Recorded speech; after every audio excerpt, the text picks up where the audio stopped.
Today, we have four amazing panel of experts to discuss where is business tech headed in 2024. Our four experts include Kneko Burney Miller, CEO and economist at Change3, to talk about economy. Colonel John Boggs, CEO of Fortitude Consulting, to talk about leadership. DJ Singley, CTO at Mapsys, to talk about innovation.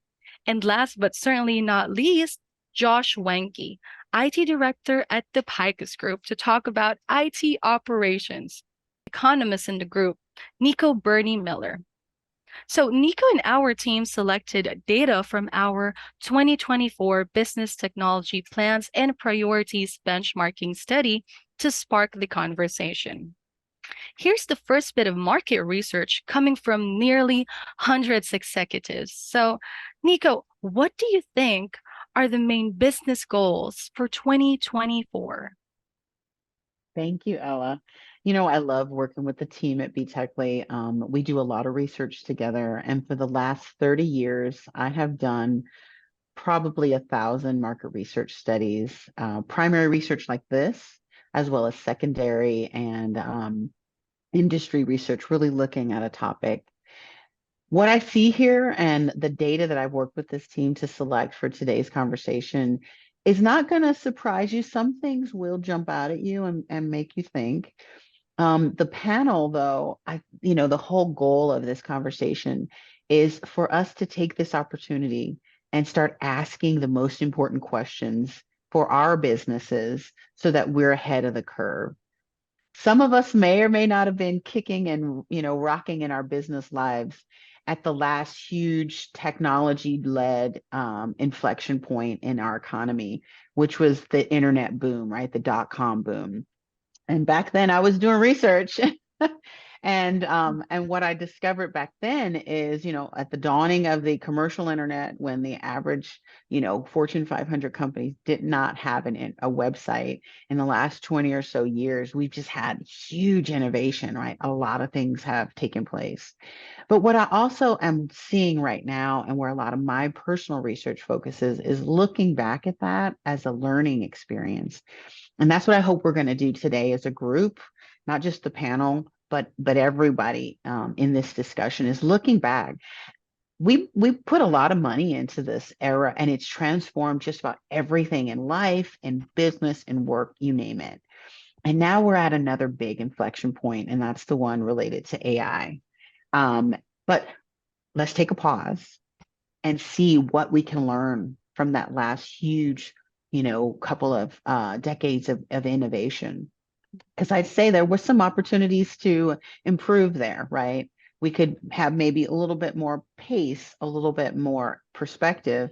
And I think there's some opportunities to start asking questions like, where does innovation really begin in our organizations when it comes to things like AI and technology in general, as well as to ask ourselves, do we have the right level of intelligence, the level of skill and training, and what additional things we should do? So let's get back to the question of where is business tech headed in 24?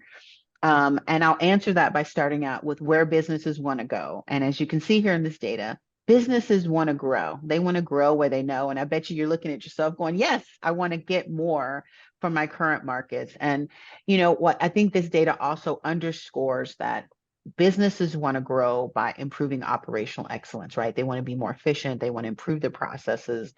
And that's likely going to lead to profitability gains. They go together. And it's also likely to make them more competitive. And so that's important.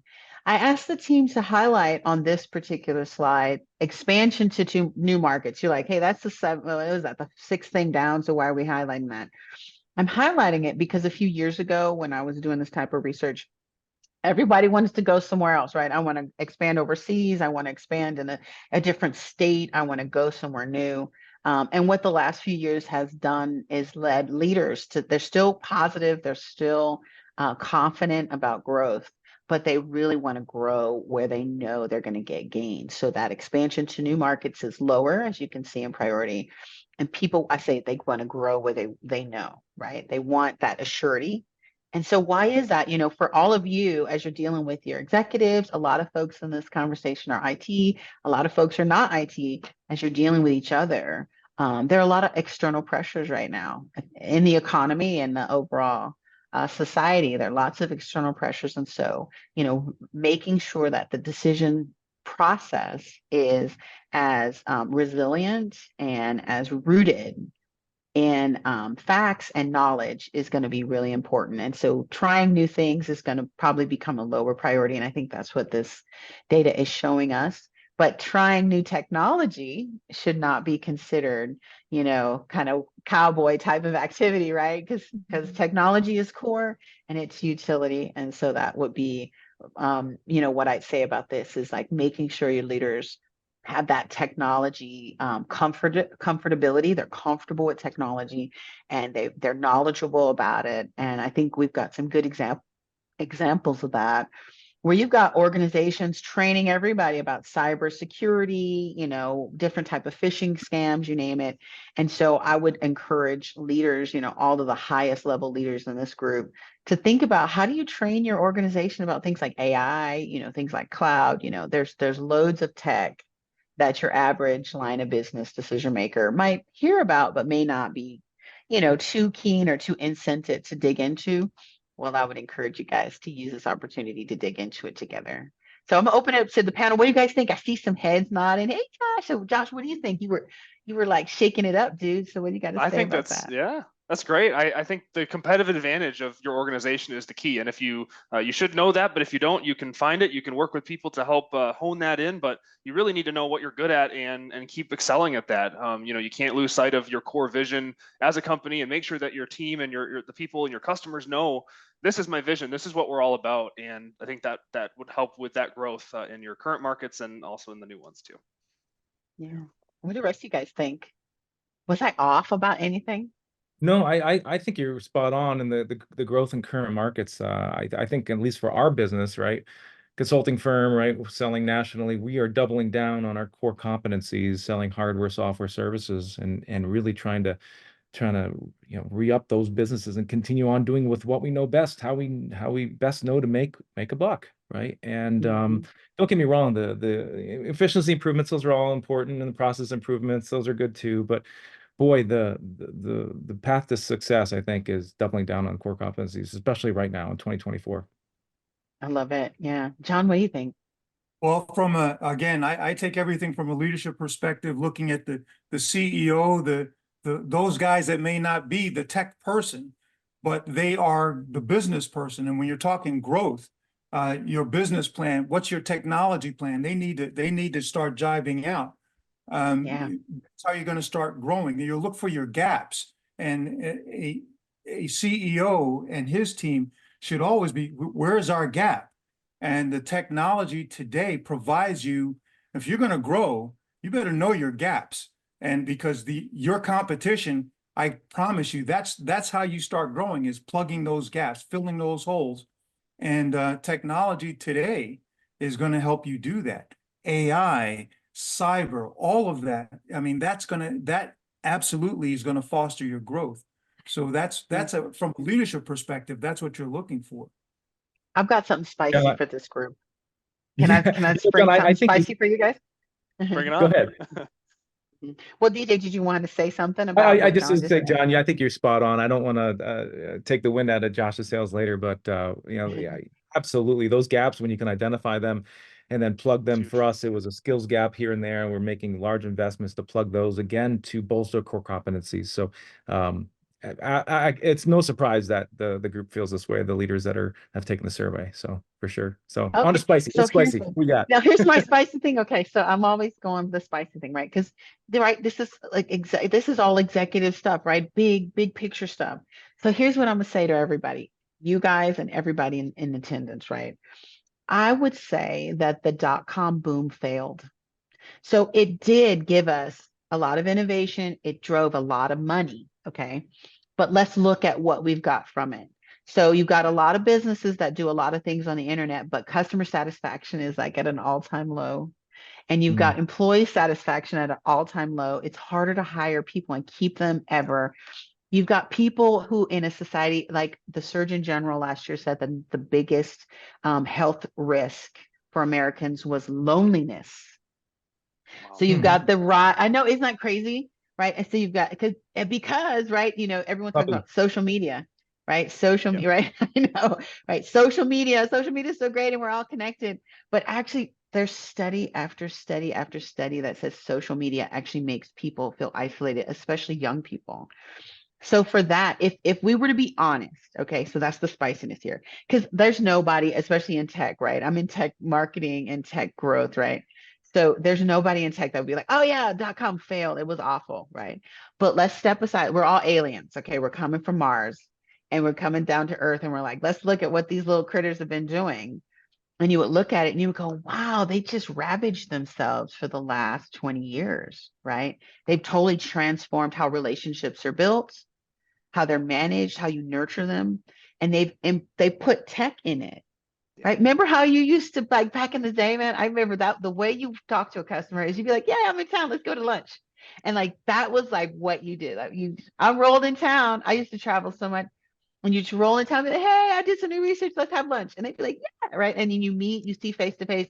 Do you know I have so many customer relations? I've never met them in person, and it's like this is the most, which this is great, and you guys are so handsome, but you know this is the most. I haven't like shaken hands, you know. And so I would ask everybody to reflect as we approach this next huge wave of innovation. AI is going to make the internet seem like freaking romper room, right? And like think how the internet like transformed everything. AI is about to make that seem like freaking, you know, like kid play, right? Like we're going for power tools now, right? Hey So guys, if time that's the check. case, 2 minutes thank you. left for this Thank portion you, before we Ella. move on. No, but I'm still doing my spicy thing, right? So if that's if that's where we're at, we're like with AI. What can we learn if we look back on the .com boom, thinking that it might not have been as successful as it could have been? So I'm gonna start with DJ. What do you think we could do better? Like, what would be the one thing if you think back to this sort of internet evolution? Like, what's the one thing that folks could do better? You know what? I tell you, it really hit home when you talked about not meeting a lot of your customers. I haven't met a lot of my customers. Now I'm trying to this year get out to Cambridge and Massachusetts and out to San Diego this year and actually meet these folks and even Bentonville, Arkansas. So John, if you're listening, I hope to see Yay! you. I know I just talked to you on the phone, but I hope to actually meet you in person here shortly. So I think that's key. You know, the face-to-face relationships, you know, we do better as a business when we have relationship selling, right? When we know Right. our customers intimately well, right? And that's just, I think you that's just human nature. You buy from who you like and who you trust. And Yeah.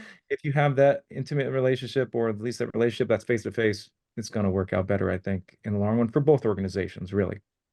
Yeah. Josh, what do you think?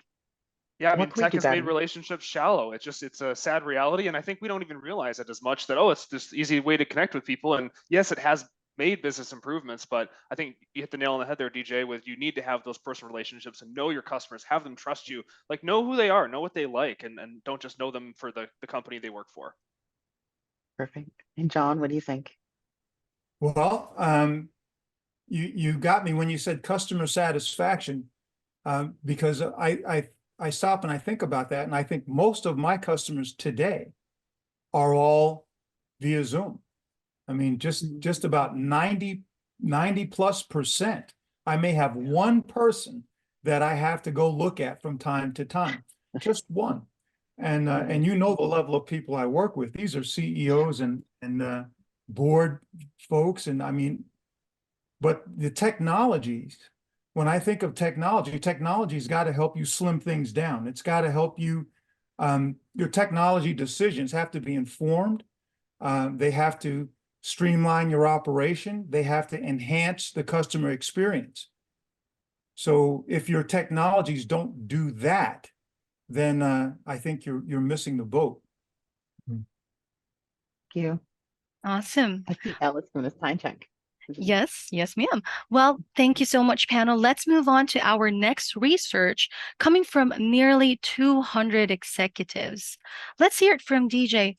DJ, how will businesses invest in tech in 2024? Yeah, this is this is a good one. My thoughts on your research exactly parallel what you've seen here with the first three: AI, security, and cloud. And I tell you, Ella, I'm glad you're here because I need you because I could ramble on about this topic for the rest of the day if you let me. Don't let me. Let's go backwards through this list: cloud, security, and AI, right? So cloud over the last 10 years or so, this is a topic near and dear to my heart. We sell a lot of cloud and we do very well in it. But if you ask 100 different IT professionals, you may get 100 different definitions of cloud. Although I'd say largely it's really settled down to, the big private clouds. And the investment that we see, or at least the interest that we see for our customers is great. I mean, they want to see what a cloud solution will do for them. They want to see how it compares to an on-prem solution. They want to see if they can get out of the data center business, especially some of these mid-range customers, even entry-level customers that are just dabbling in their technology stack. So it's still a very important part of our business and our discussions with our customers.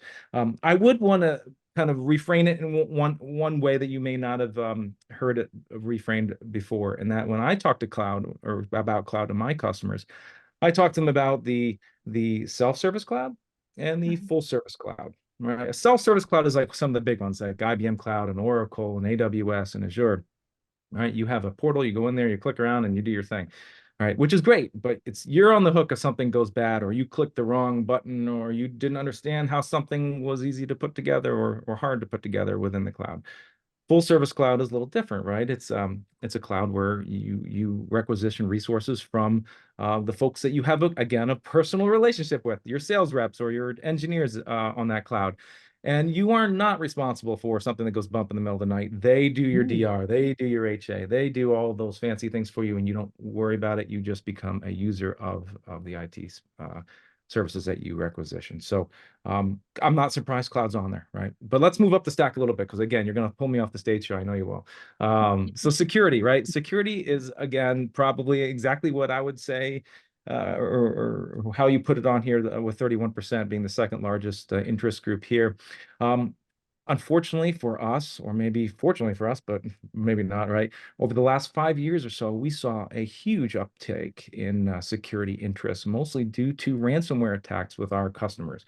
It is such a tragic thing when you see a customer taken down with a ransomware attack. And our business has now been very good at responding to these ransomware attacks. Now, we stay in our lane, we get the services up and running, and we do not do any forensics. We leave that up to other firms and the FBI and that type of thing, but we get our businesses that are affected back on track. So because we see that, I see a lot more interest in security, right? Everyone is talking about, hey, I want to get more security products. What can you show me? What is it? Well, you got the SIMs, you got the SOARs, you got the EDIs, and then you put management on top of that for the firms that are smaller, right? They don't have a huge staff that can manage these products. Some of them, honestly, I feel like you need a PhD to manage, or at least you have to spend 24 hours managing them, or else you might let something slip through. Security is a big deal, but it's just not sexy, right?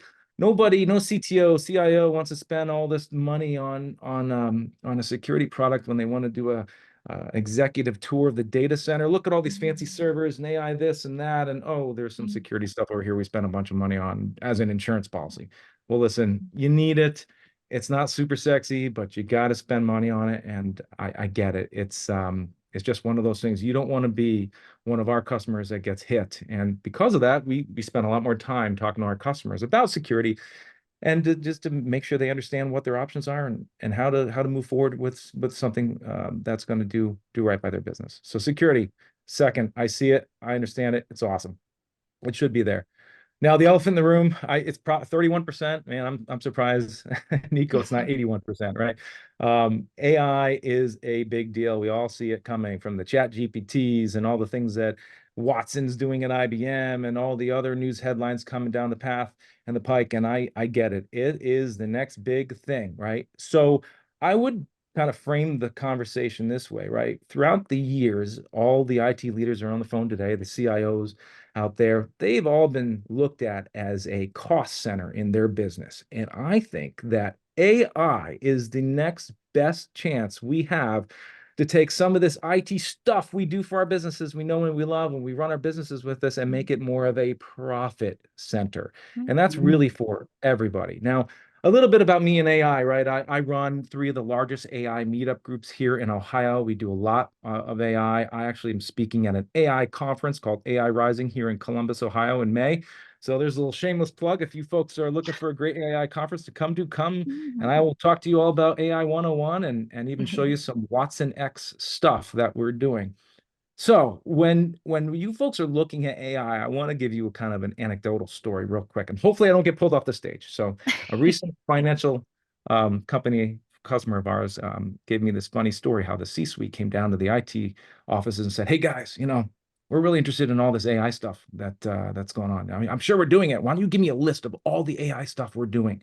And the IT people were all more than happy then to compile the list and send it back up to the C-suite for them to review, because the board wants to see what we're doing and make sure we're on the cutting edge and all that. And sure enough, there was a large list of all the programs or applications that they are using that uses AI. And the C-suite folks were very excited and happy. Like, see, I knew we were doing it. We're right. We're on the cutting edge. I would say no, you're not. And the reason why is because you're using business AI, and it's very important to adopt applications that use AI, and it's going to provide a large business value to you. However, every single other customer of those applications are using the same feature sets and AI features, and you know what? You're basically keeping up with the Joneses as that in that point, or at that point, right? It's an important thing to adopt. It's an important thing to do, but if you're looking at using AI and to turn it into a profit center and to transform your business, I suggest you start with a line of business first. Pick a line of business. Do not start at the IT ranks. They're not going to want any more work to do. I promise nobody in IT does. They're already dealing with security and cloud. Now you want them to do with a third thing, AI. Don't start there. Right. And potentially don't start in the C-suite. You got to start somewhere where you can find a line of business leader that has an interest in doing something different with AI. And here is really, I think, the crux of the AI problem and how you really make yourself make a splash with AI. And that is find that new application, bring in experts that can help you with that application, and build it out from there. Right. So real quick, if you're looking for tool sets, Watson X is a great tool set from IBM. I love it. It does great. Also, when you're building out applications, look for a minimally viable product, right? Minimally viable products are really important. And also, I can even fund a minimally viable product with experts, as long as I, support the businesses that are asking for it and all that through IBM, which is a great partner of ours. So anyway, I know I've been talking a lot, and the cane's coming Can out. Yeah. Yeah. No, Kneko, what do you can I think? jump in? Yeah, Yeah, no, I please. love that. I love it. And what I love the most about what you said is how you said, start in the line of business, because if you think about what businesses want to do, they're trying to be operationally excellent. And operational excellence, there is IT ops, right, Josh? Yeah. Right? You can be operationally excellent with IT, but in terms of what that means for running your business, that is not operational excellence. And it's actually got to live in the line of the business. And so I want to go back to the question, where's business tech headed in 2024, right? Well, absolutely it's headed for AI. But I'm back to being spicy because that's what I'm good at. Right? I'd say 90% of businesses and definitely 90% of the Fortune 5000 are not ready for true AI-led innovation. What do you guys think? Am I wrong?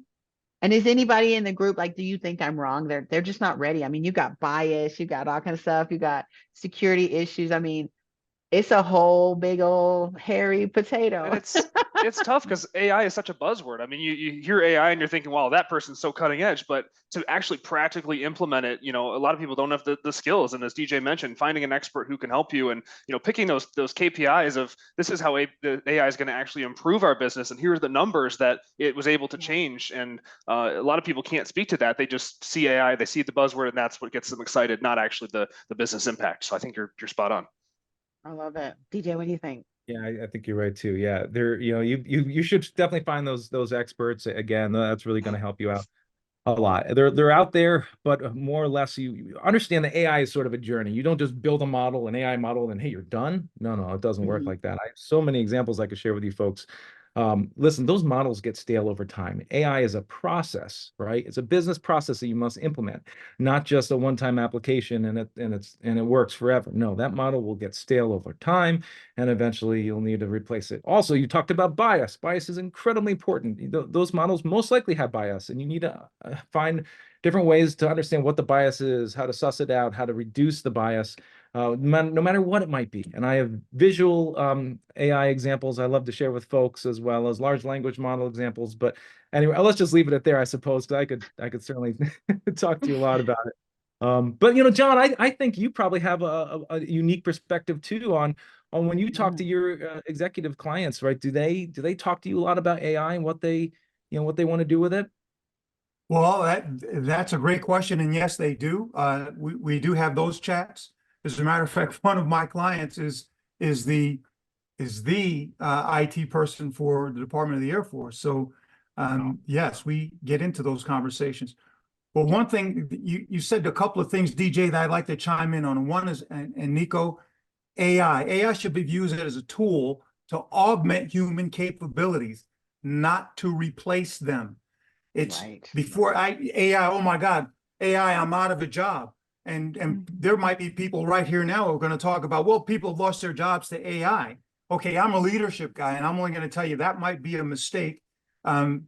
AI, the capabilities is intended to be a guide, the big guide on the side. It makes you better. It does not replace you. If it's replacing you, you need to give me a call or have your boss give me a call, and let's talk about leadership, no shit leadership, because that's you're running a risk. Leaders should encourage collaboration between their lines of business and the IT to identify opportunities where AI can solve real business challenges, enhance decision making, create value. But that's AI from a leadership perspective. That's how you should be using it. And one comment about cybersecurity, because DJ mentioned that, it is more than just a technical necessity. It is a strategic imperative, folks. I hope there's some leadership folks on here. It's a strategic imperative. That's leaders. You must view cyber threat abatement as an investment in your company's future. If you don't, oh my, I don't want to go military on you, but first thing you learn how to do in the military is defend yourself. So you better know how to defend yourself. Okay, that's it for me.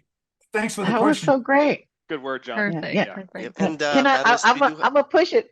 Oh, we got a question from the audience. yes, we do have a question from the audience, and that will be from Daniel Madison, and his question is: AI might take even more emotion and intimacy from our relationships, but how can we get the advantages of the speed and accuracy of AI? Oh my gosh, Daniel, thank you so much, because that was going to be what I was going to ask. But earlier we talked about how, what we could have done better with .com and how it separated us. Well, AI, we are at the cusp of making the same mistakes or fixing them and like doing this thing right, right? So how can AI arm us so we can be closer? So I'm gonna focus on the two technologists, right? And I see DJ leading in, bro. So answer is, how can we not like disintermediate ourselves more? And I loved what John said. It's not supposed to replace humans. And if that's what it's doing, you're probably doing it wrong. You need to call John, right? Don't call the Ghostbusters. Call John. So DJ, how can we do this? How can we not real quick, people? To John's point too, some folks might say, hey, DJ's talking a lot about IBM, but didn't they just say that they're gonna let go a whole bunch of folks and replace them with AI? Yeah, I think John's more right than he knows, man, let me tell you. So I think IBM execs would probably regret that if they indeed did that. But however, so you're talking about speed and accuracy. Let me answer your question with a story. All right. So visual AI in a manufacturing case, right? Installed a couple of cameras in a manufacturing area. I can't tell you which one or where it is exactly, but the cameras were looking to make sure that the speed that folks were packing certain things and the accuracy that they were packing the various colors of the widgets they were putting in there was correct. Because every time that one of these pallets makes it down to the manufacturing floor and it's wrong, it's an enormous amount of a fine from the host manufacturer every minute. They need to stop the line to then retool or redo things. So that is a great opportunity for AI to come in and say, hey, make sure that everything that's being done here is correct and also not just correct, but also fast, so it makes it to the manufacturing floor correctly. So, I mean, that's just a real easy way of understanding a great way of using AI. And that, again, that's a visual AI reference more than anything else, but it's a good one, I think, and that's a great way to help use AI for speed and accuracy. Yeah. Could you talk to us about like I don't know about all the rest of you, but I'm sure there's been a bunch of people to break their phone Hey because they were guys, like time doing check. customer 2 service. minutes Okay, left. thank you, Ella. Yeah. No, but I want to talk about conversational AI, right? Mhm. That's where most of us interact with AI, right? And that's where you just want to break your whole phone and like go kill somebody because you're talking to AI and not a human, right?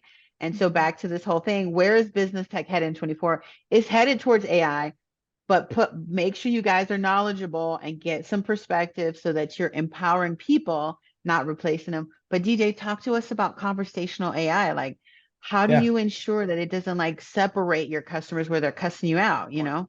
You got it. So let's talk large language models real quick. So IBM is a great example here because they implemented something that works really well in the HR department, and I love it. And I'm going to give you a great demo of it during my my AI Rising conference sessions. So what they've done is they've used a large language model in the HR department. So instead of trying to figure out what website you're supposed to go, like I want to schedule my vacation for these days. Where am I supposed to go? What tool am I supposed to use? I don't know how to do any of this. I never done it before.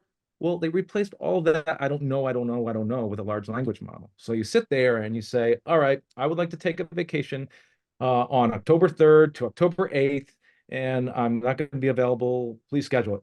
Done. AI takes care of all. Your management is alerted. The out of office on your email is set. Everything is done. You don't have to do anything else. It's a perfect Yeah. example of AI coming in and enhancing your business and saving your folks time. Yeah. Daniel, if you don't feel like we answered your question, hit us up in the Q&A chat in a little bit, or hit us again, and we'll answer it as we go into this part of the the discussion. But I hope we covered that, you know, your question about how do we keep people from being even more separated. All right. Well, thank you so much, panel, for that. Here's another bit of data to react to. Perfect time to bring in Josh. So, Josh, what kind of technical resources are needed to achieve this year's goal? You know, it's a great question, and I have a IT ops experience and perspective, and I love when people mention IT and focus on IT. And I think a lot of people when they think of IT, you might be thinking of that '90s IT in the basement mentality, and oh, they're just over there, and no one even knows who they are or what they're doing, but you know, they just tell you to reboot and it's all good. And you know, it's a difficult perspective because it's just not accurate anymore, and I see it still to this day. And to actually take advantage of this technology and where's business tech headed in 2024, you have to change that mentality, and starts from the very top of the company all the way down. IT really is a utility. It's a needed force that keeps the business running. It's not this process off to the side. It has to be front and center, and it has to be aligned. Your IT operations have to be aligned with your business operations and the way that your business is running. There's a question in the chat actually saying that someone's in IT and they're struggling with engaging their line of business managers around tech, and they don't seem to be on the same page. And you know, a lot of people maybe get scared of technology, and they get scared of these new systems. And it seems daunting, especially for those that wouldn't call themselves someone who's very technology savvy. And really, you need to create the excitement. And I liked how we talked about AI and you know how that can directly benefit a business. You might have someone who was watching that line that DJ was talking about, and they were making sure with their eyeballs that it was going okay. And now you can have AI do that, and they can be doing something else that they're not so monotonous, and they're actually valued, and their role can be improved. So you got to create a crave and a hunger for IT and for technology. And it's also important to note, you talk about these line of business managers in that question. No department would not benefit from IT improvements and new systems and these process improvements. You can apply IT to anything and make it better, and it just takes either yourself taking the initiative, or if you don't know where to start, to talk to an expert. And I think that's one of the reasons I love BeTechly, because they can pair you up with someone who can take you in the right direction for that, for sure.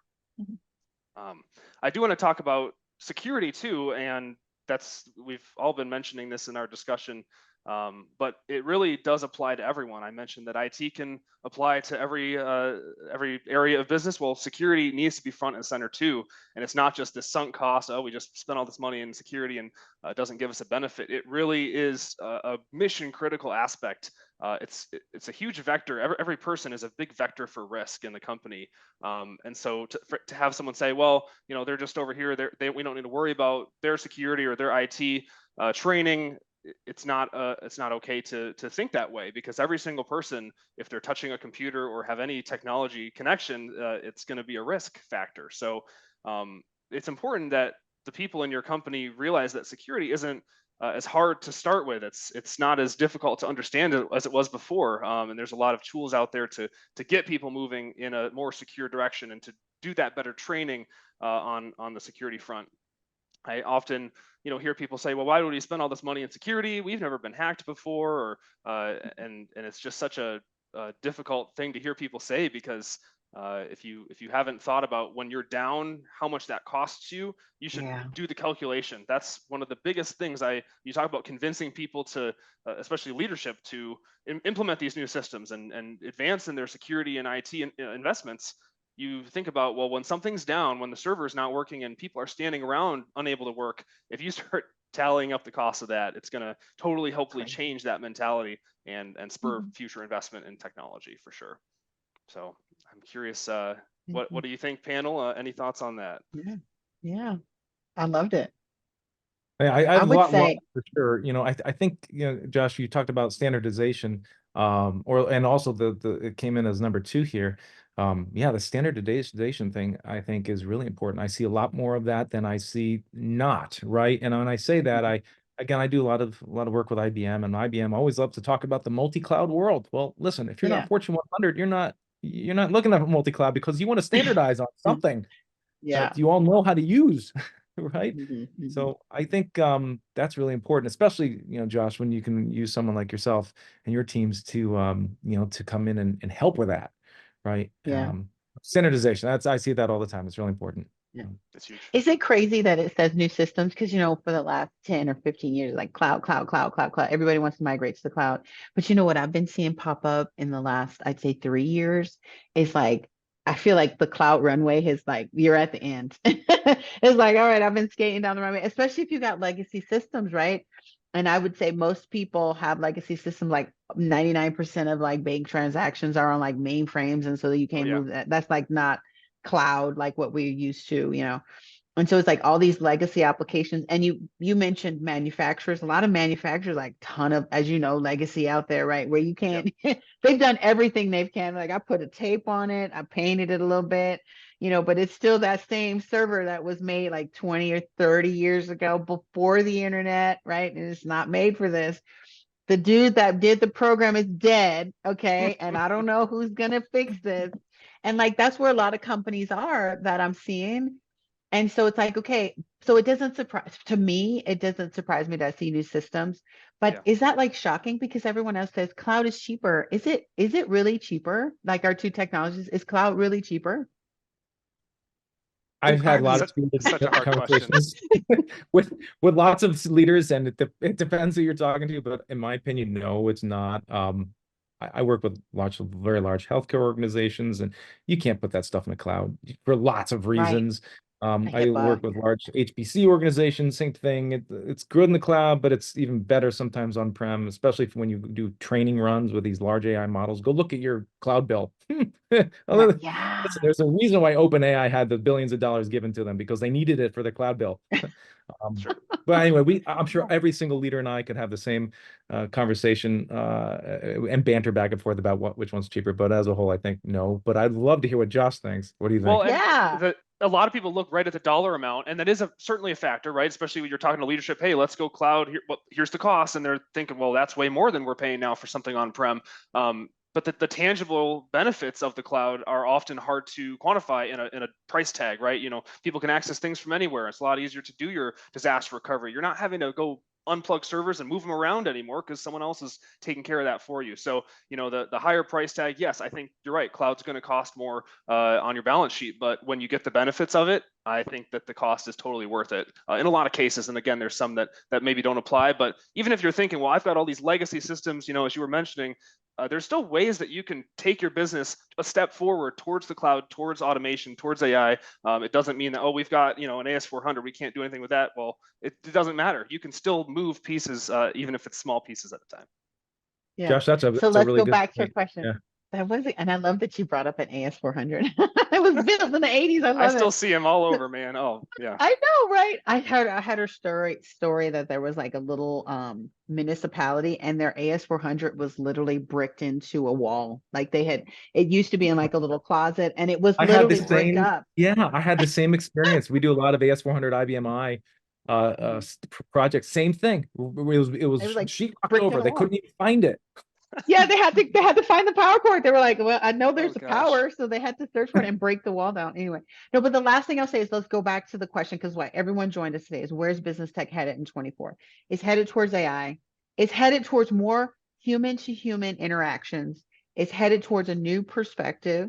So instead of thinking that technology is going to solve all your challenges or fill all your gaps, is that actually it's the collaboration across your leaders that you think about how technology can be paired with people to fill those gaps and to make you operate more efficiently, more cost effectively, and to be more competitive, right? That's where tech is headed. Yeah, and it's headed sure. really fast. So if you're thinking about like a one and done type of a thing, then you might need to call John, right? Because it's not one and done. I loved how you said it's a journey, right? And I think, Josh, what I loved about what you just said about, what's needed technologically, it's a journey and it's a one-to-one type of thing. Like your journey is going to be different from the other guy's journey. And Absolutely. like this is the year, like don't follow anybody, guys. If you go away from this conversation with anything, I hope it's that. Don't follow anybody, like cut your own path, because that's where we're at now. Like technology has brought us to a place where we can create our own path and like still rock it. And the path that you make that other people are like, oh, that's totally different from what my number one competitor is doing. So what? It actually might be better because that's It's not actually cookie where we cutter are. anymore. Yeah. It's not cookie cutter and it's no more about following the roads that have been carved out in industries because that's what had to be done. Now we're in this digital world where you literally can go wherever is best for your business, where it's best for your customers. So do that. Like, let's open up our minds, take this opportunity. I'm the economist. Yeah. Open up your brain and like get out of those boxes, right? Throw the boxes away and like get out of that and like open it up and like open up your collaboration circle, open up your perspective and just don't follow anybody, like carve your own path. You shared a statistic with me, Kneko, the other day that 74% of projects fail due to poor collaboration. I was like, wow, man, that's terrible. Yeah. But it's so It's a true. ton of The research. technology, it just masks that communication and collaboration. And it seems like such an easy path, but really Hey you're guys, right, spot on. We need time to have that check. connection. 2 minutes left for Thank you, this portion. Ella. Yep. So fun. So And we John, have what do you another think? question. Oh, okay, Sorry. good. And we have another question. What is the adoption rate of AI in the hacker and technological theft organization? So Ooh, interesting yeah. questions. And I the see it all the hacker. time. So yeah. Are hackers using AI to like breach Yep. our systems? And it's really a race. I mean, you have to personally invest in AI for your firewall and for your email filtering and for all the different IT tools that you use. They all should be thinking about how do we have an AI component in these, because you're absolutely right. The hackers are going to be using AI to evade and detect and get around things that a human cannot stop an AI attacker. You need to have some AI on your side to defend yourself. Absolutely. And that's just going to Wow. keep getting worse, unfortunately. Yeah. Wow. Yeah, I 100% agree with that one as well. In fact, we're doing a meetup next week on AI for security and security for AI. So, it goes both ways, right? Where are you using AI in your security infrastructure, but how are you going to secure your AI infrastructure now that you build it out? Oh, that's a good one. All the best data you have on everything you're training those models with is ripe for the plucking for those insurers. So That's a great yep. point. All right. Thank you so much, panel. And for our final bit, I have two data sets that I'd like John to react to. So the first one is about the type of resources in an organization. And the second one is how third party playing the role. So, John, outside of technology, what else do businesses need to achieve their goals? Well, these are great questions, and let me kind of summarize it this way, because I also see some phenomenally great questions in there. What else does a business need? One, leadership needs to understand that AI is meant to be the guide on the side. It's not a replacement for people. And if you start replacing your executives, now let me back up.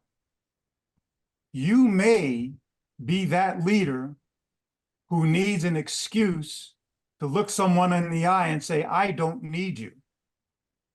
Now, that's a leadership issue, and if you need that, shame on you, but some of you are doing that. And you're using AI as the excuse, when the reality is the person is not doing the job, they never were doing the job, and you needed to get rid of them a long time ago, and now you're using AI as the excuse. Well, we can use AI now to cover for Billy Bob. Well, okay, fine. You need some leadership coaching, give me a call. AI was intended to be a guide on the side. It makes you a better leader. That's what it does.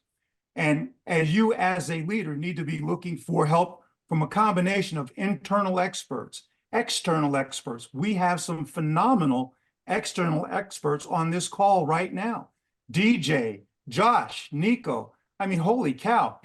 John is not a tech guy. John's a leadership guy. But I know this, if I'm sloppy with how I use technology, if I don't bring the line of business in with the IT and look for the gaps where I can use AI, so we can go back to what Kneko talked about in the first place. It's all about the economics, stupid. It's customer satisfaction. All of this has to come back to customer satisfaction. How are we serving our customers? Kneko talked about growth. You don't grow if you don't make your customers happy. My God, this is about the customer. We're in business to make money, not to deal with technology. So how does technology help me make money? Come on, guys. So where do you get your help? Advisory boards. If you need one, start one. And technology, those things help. Partnerships and collaborations with IT companies. We have two good ones right here. I mean, DJ's talked, Josh has talked. If you haven't picked up, these guys know their shit. Excuse me, I'm sorry. I'm being too plain. Spicy. I love it. I've been too plain before. Educate yourselves. Educate yourself and your teams so how you can use technology the right way. I see lots of questions in here about people are being let go. And it's all about slimming down. And Nick, you're a great American because you're absolutely saying all the right things. However, I'm going to tell you, if you're letting your leadership go, then they were dead weight in the first place.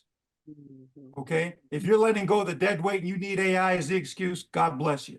But if you're cutting people who actually are contributing, now you're running a risk. That's my thoughts on that, and I can back that up. Hey, folks, I'm a leadership guy, and I'm going to tell you this. You got to leverage all your resources, your avenues of support. Your senior leaders can augment by their knowledge. You got to grow their knowledge. Knowledge is power in this. This is about the economics. This is about customer satisfaction. This is about using AI, IT, the line of business, bringing them all together so you have customer satisfaction. Wow, the customer. Wow, the customer. That's it. Thank you. One Hey, more. John, may I show you the next bit of data? So people responded to this question. What role, if any, will external solution providers and expert play in the completion of your company's key business priorities or business technology plans? So that's part of the first. This is the second bit of data. Sean, what do you think? I'm so sorry. You are going to have to repeat that question. Yeah, because sure. Yeah, I no took my worry. eye straight to the questions being asked, and they're really good. I'm Lot of good sorry. ones. Yeah. So, So John, the original question that I've asked is what else do, outside of technology, what else do businesses need to achieve their goals?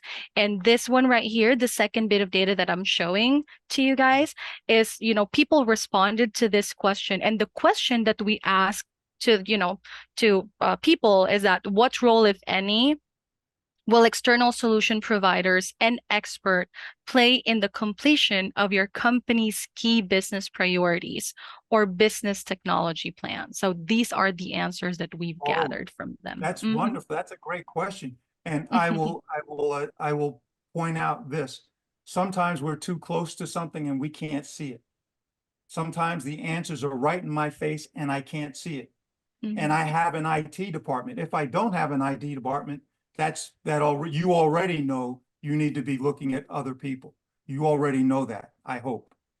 If you're an IT department and you're not getting that help, you need to go back and own the question, boss, are we looking to go out of business?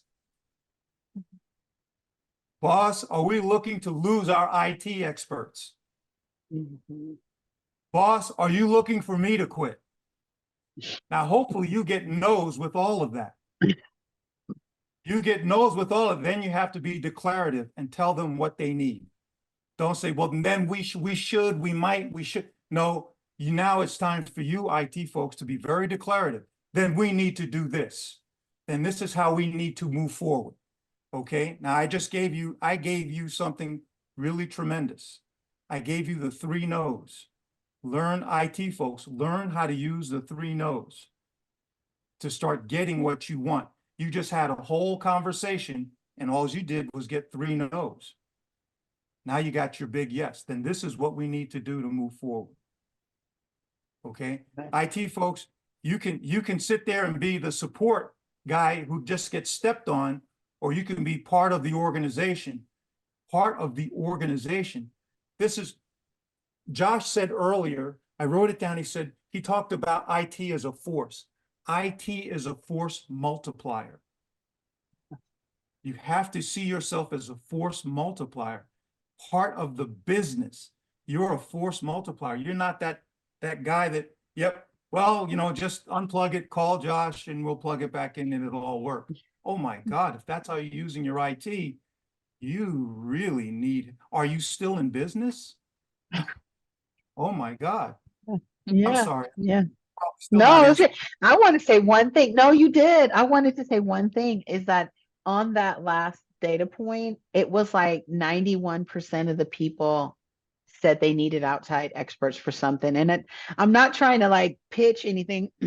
I'm going back to the whole where's business tech headed in 2024, which is it is headed in a direction that it takes so much knowledge and it takes so much expertise to like really apply that force multiplier that Josh mentioned, that Sean underscored, that DJ's been talking about, right? It takes so much technical knowledge, human savvy, psychology. It takes so much. We're at that point now where it's so much information out there. That's why AI is so necessary. There's so much information out there. So like, don't go it alone. So back to, I always taking it back, right? Back to what we talked about, the Surgeon General says, well, the greatest risk for the average American is loneliness. So don't go this alone. Don't follow anybody, right? Cut your own path. But like, there's so much expertise out there that you can gain access to. Like DJ said earlier, hey, I've got, I could give you access to a proof of concept. I can help you test some of these models. I mean, there's a bunch of stuff out there, big dog vendors that are like, yeah, I will invest in your journey. And so like, take advantage of it. I know a lot of you guys in IT that you get like, you get incessantly engaged. And I feel, offering you stuff all the time. I get it. But now it's like, be strategic. You have this opportunity to be strategic and grab it, but bring in your homeboys in the other parts of the business, HR, right? Legal, right? You're legal. Like, I know you have a head counsel, like, you know, and there's a whole bunch of stuff with AI there. I mean, we've seen it in the news where, like, you know, big lawyers are submitting briefs to the Supreme Court that AI wrote, you know? I mean, come on, right? So it's like there's so much out there. And this is like super stuff. Like John said, no shit management, right? It's the simple stuff that people are getting, you know, seduced by this hype. And so that's where business tech is headed in 24, is the reality that humans are the force of innovation, and tools like AI powered by your technology apparatus, which is your whole IT department, all your technology suppliers, all your vendors, everybody in your stack.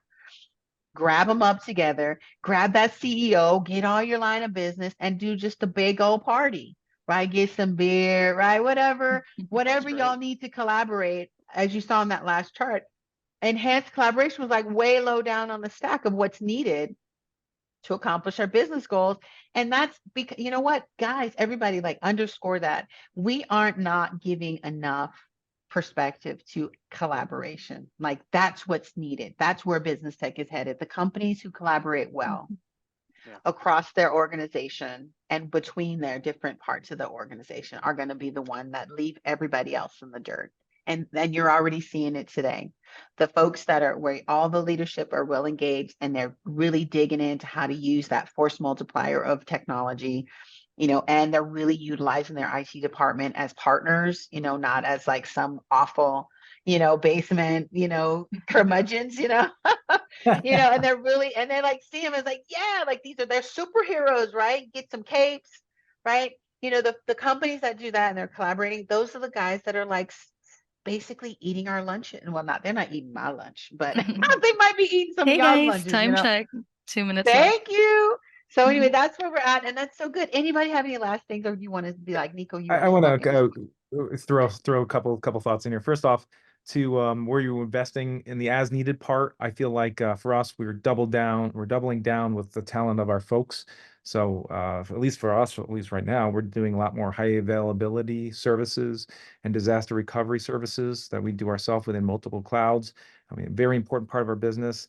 And then the thirdly would be, you know, being able to put very large workloads up in some of these self-service large clouds as well, and having the services to be able to do that. So that means our guys and gals, they need to know how to do that and know how to do it well. And then lastly, maybe maybe a little bit of a shameless plug, I suppose, you know, for John here. I had the great opportunity of using an executive coach last year, and I was very skeptical. Nah, I'm great. Can't change. I can't get any better. Oh my gosh, was I wrong? And I have grown so much as a person and a leader. And you know, every time I hear John talk, I get more Johnisms, and I love the guy more and more. So you know, John, you and I could just banter back and forth the rest of the night, man. I'm sure we could. So and as surely with Josh as well too, and Kneko. But anyway, I just want to throw that out there. So Huge. love it. I love that humility, DJ, to say I could learn something, and I did learn something, and to admit that you don't know the answers is obviously sometimes the first step. Is not, you don't know everything, and you know you have the resources, you can invest in your team, but man, if you can say I don't know the answer, let's go find someone who does. That's a great place to start. And a lot of people they can't do that. They're not humble enough to say that that's where they're going to start. Right. Thank you, Josh. That was perfect. What a perfect way to end our panel discussion portion. Thank you. Thank you. Thank you so much, panel.